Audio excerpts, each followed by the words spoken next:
ये तो हुई आज की बड़ी ख़बर। अब आइए, हर ख़बर के अंदर एक ख़बर है। आपने फेक न्यूज़ के बारे में बहुत सुना होगा। फेक न्यूज़ मौजूद है, ट्रोलिंग मौजूद है, विशियस पर्सनल अटैक्स मौजूद हैं।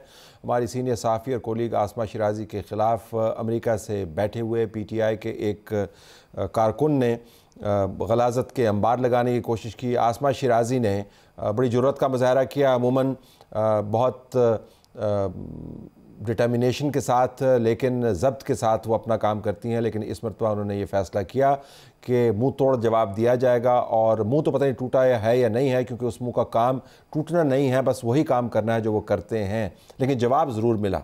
तो मैं आसमा को दावत दी है और उसके बाद हम पैनल से भी आपको मुतारफ़ करवाएंगे जो फेक न्यूज़ के बारे में, ट्रोलिंग के बारे में बात करेंगे। तो आसमा, बहुत शुक्रिया आपने हमें ज्वाइन किया है। पहले तो ये बताइएगा ज़रा व्यूअर को बताने के लिए कि ये मामला सारा शुरू कैसे हुआ, और फिर मैं आपके रद्द-ए-अमल पर आऊँगा। Go ahead.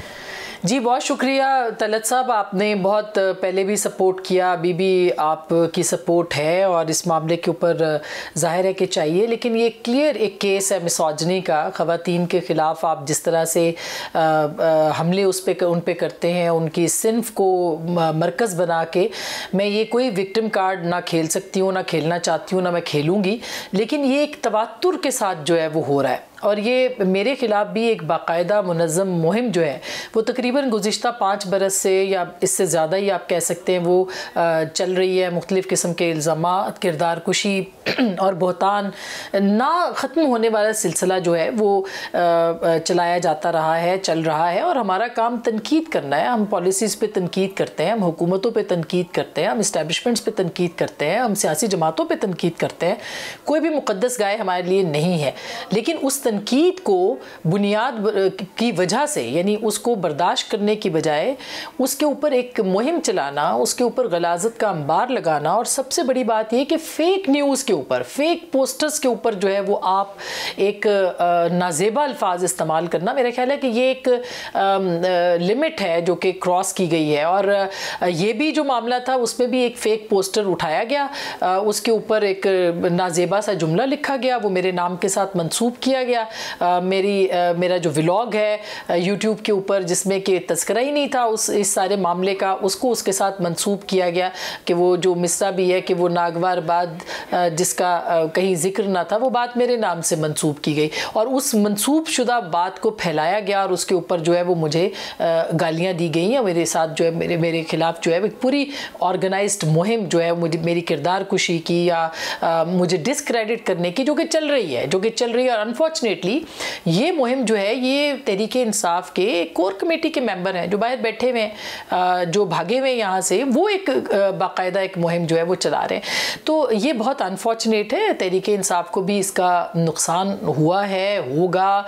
जब तक आप सहाफ़ियों को इजाज़त नहीं देते, जब तक सहाफ़ियों को तनकीद करने की आज़ादी नहीं मिलती, हम नहीं कह सकते कि इस तरह की जो सहाफ़त है, इस तरह सहाफ़त या आज़ादी राय जो है वो परवान चढ़ सकती है। तो मेरा ख्याल है ये सिर्फ मेरे ख़िलाफ़ नहीं, अहम बात यह है कि पाकिस्तान की बहुत सारी ख़वातीन और इवन हज़रात खुद आपके ख़िलाफ़ भी जिस तरह से मुहिम चलाते रहे हैं, ये एक बाकायदा सोची समझी मुनज़्ज़म साजिश है या सोच है। ये सिलसिला बंद होना चाहिए। कम अज़ कम मैं तो ज़रूर रेजिस्ट करूँगी, और कोई करे या ना करे, कि ख़वातीन के ख़िलाफ़ जो है ये इस तरह की ज़ुबान इस्तेमाल नहीं होनी चाहिए। कोई भी ख़वातीन हो, वो PTI की ख़वातीन हो, PMLN की हो, पीपल्स पार्टी की हो, वो सहाफ़ी हो, वो आपको पसंद नहीं है, आपकी शक्लें आपको उनकी पसंद नहीं आती, उसके बावजूद आपको ये इजाज़त नहीं दी जा सकती कि आप उनकी किरदार कुशी करें और उनको इंटिमिडेट करें, उनको डराएं, धमकाएं और उनको हरासा करें।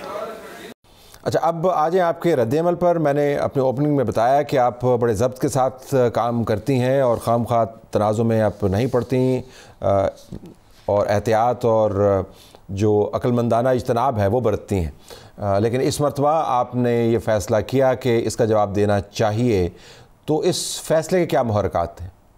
मेरे ख्याल है तलत साहब, एक मतलब एक वक्त होता है, एक पूरी आपकी जब इतनी मुनज़्ज़म कैंपेन है और आप उसका जवाब भी नहीं देते, आप उसके ऊपर बात भी नहीं करते, फिर एक ज़ब्त जो है किसी लम्हे पे आके टूट भी जाता है। मैं ये नहीं कहती कि मैंने ज़ब्त टूटा है, मैंने बाकायदा सोच समझ के जवाब दिया है और उसकी वजह ये कि इनफ इज़ इनफ। अब ये जो एक तरह से हमारी सिन्फ की बुनियाद पे, हमारी जिन्स की बुनियाद के ऊपर आप रकीक हमले करते चले जाएं और आप उसको बर्दाश्त करें, तो मेरा ख्याल है कि ये एक मैंने ये इनिशिएटिव लिया है और मैं इसके ऊपर बात करूँगी, करती रहूँगी कि आप कहीं पे भी, हमारा काम है मज़लूमों के लिए बात करें, मैं अपने लिए बात कम करूँगी, करती हूँ हमेशा, लेकिन जो ख़वातीन को जिस तरह से निशाना बनाया जाता है उसके ऊपर तो कोई ज़ीरो टॉलरेंस। और ये ज़ीरो टॉलरेंस जो है ये ख़वातीन तमाम जितनी भी सियासी जमातों की ख़वातीन है ये उनके लिए भी है, ये सिर्फ ख़वातीन सहाफ़ियों के लिए नहीं है। जितनी भी सियासी जमातें हैं अगर उनके ख़िलाफ़ कोई इस तरह के रकीक जुमले, पहले भी हमेशा उसको रेजिस्ट किया है और अब भी करेंगे। और उसकी वजह है कि जब आप एक बड़े तबके को, क्योंकि देखिए सहाफ़त के अंदर भी ख़वातीन की एक बड़ी तादाद है, उनको बहुत सारी ख़वातीन को मैं ख़ुद जानती हूँ तलत साहब, जिन्होंने सोशल मीडिया के प्लेटफॉर्म्स पर आना छोड़ दिया, जिन्होंने ओपनली बोलना छोड़ दिया है, क्योंकि अगर वो मुझे निशाने इबरत बनाते हैं कि भाई इतनी मैं बहुत अरसे से मीडिया के अंदर हूँ, मैं स्ट्रांग हूँ, मैं बर्दाश्त करती हूँ, मुझे लोग सपोर्ट भी देते हैं, अगर वो मुझे निशाने इबरत बनाने के लिए टारगेट करते हैं तो ज़ाहिर है कि बाकी जो ख़वातीन हैं, जो बच्चियाँ हैं, जो नई आई हैं इस प्रोफेशन के अंदर, वो डर जाती हैं, वो इसके ऊपर जवाब नहीं देती हैं, वो इन प्लेटफॉर्म्स पे आना छोड़ देती हैं, वो तनकीद करना छोड़ देती हैं कि आपने पीटीआई पे तनकीद की है या आपने किसी सियासी जमात पे तनकीद की है तो अब आपको निशाने इबरत बनाया जाएगा क्योंकि उनकी जो सीनियर हैं उनके साथ ये हो रहा है, या एक निस्बतन स्ट्रॉन्ग जो ख़वातीन हैं उनको जब टारगेट किया जाता है तो जो जूनियर्स आते हैं फिर वो डर जाते हैं। तो ये हुआ है, तो मेरा ख्याल है कि मैंने तो इसको बहुत सोच समझ के जवाब दिया है और इसके मुताबिक इंशाअल्लाह आइंदा भी उनको जवाब, अगर ऐसा कोई होगा तो उनको जवाब मिलता रहेगा, हर फोरम पे मिलेगा और हर तरीके से मिलेगा। आज की सबसे बड़ी खबर ये है,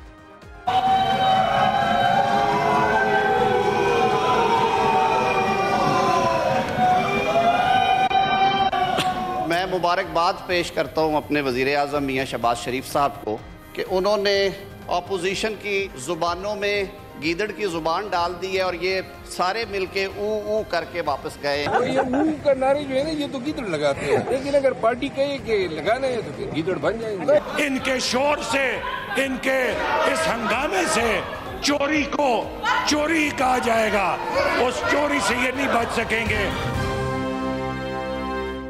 मज़ीद तफसीलात के लिए चलते हैं अपने रिपोर्टर के पास। जी बताइएगा कि अभी तक की जो मालूमात हैं इसके अलावा आप इसमें क्या इजाफा कर सकते हैं?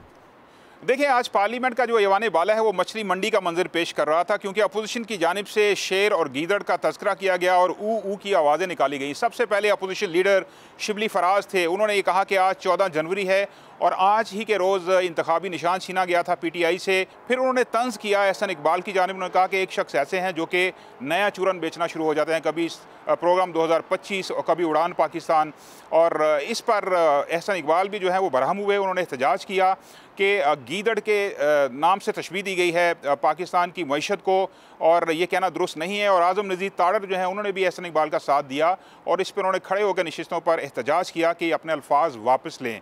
उसके बाद जो शिबली फराज हैं उन्होंने बेगुनाही साबित करने की कोशिश की। इमरान खान और जो बुशरा बीबी हैं उन्होंने कहा कि 190 मिलियन पाउंड जो है उसमें कोई पैसा उनकी ज़ाती जेब में नहीं गया। उसके बाद जो अपोजिशन अरकान हैं उन्होंने एहतजाज करना शुरू किया कि वो एजाज चौधरी और उनके बाकी अरकान जो है उनके प्रोडक्शन आर्डर जारी नहीं किए गए थे और उस लिहाज से उन्होंने कहा कि ये ऐवान की तौहीन है। फिर एहसन इकबाल नशिस्ते खड़े हुए, उन्होंने अपनी जो जवाब दिया उसमें उन्होंने कहा कि ये सीरत के पीछे छुपने की कोशिश कर रहे हैं, जो चोरी का पैसा है उससे अल कादर यूनिवर्सिटी ये बनाने की इन्होंने कोशिश की और इससे नाजायज़ फ़ायदा उठाने की कोशिश की, लेकिन असल में इस पैसे से ये सीरत का नाम बदनाम कर रहे हैं। इस पैसे से ये मुमकिन नहीं था, हलाल के पैसे से ऐसी 10 यूनिवर्सिटियाँ बन सकती हैं, लेकिन इन्होंने इन्होंने चोरी की है, इनको इसका हिसाब देना पड़ेगा। 64 अरब रुपए का ये मामला है, सिर्फ अल कादर ट्रस्ट का मामला नहीं है।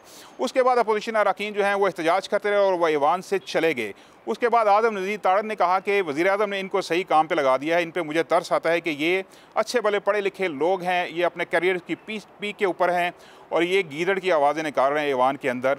लेकिन हाउस का जो सेशन का जो इख्तिताम है वो अच्छा हुआ कि नायब वज़ीर आज़म जो हैं इसहाक डार, उन्होंने कहा कि यूरोपीय यूनियन के बाद अब यूके की जो फ़्लाइट्स हैं वो भी रिस्टोर होने वाली हैं। यूके की हुकूमत से हमारी बातचीत हो गई है और अनकरीब यूके की फ़्लाइट्स और उसके बाद अमेरिका और कनाडा तक फ़्लाइट्स जो हैं PIA की वो रिस्टोर हो जाएंगी।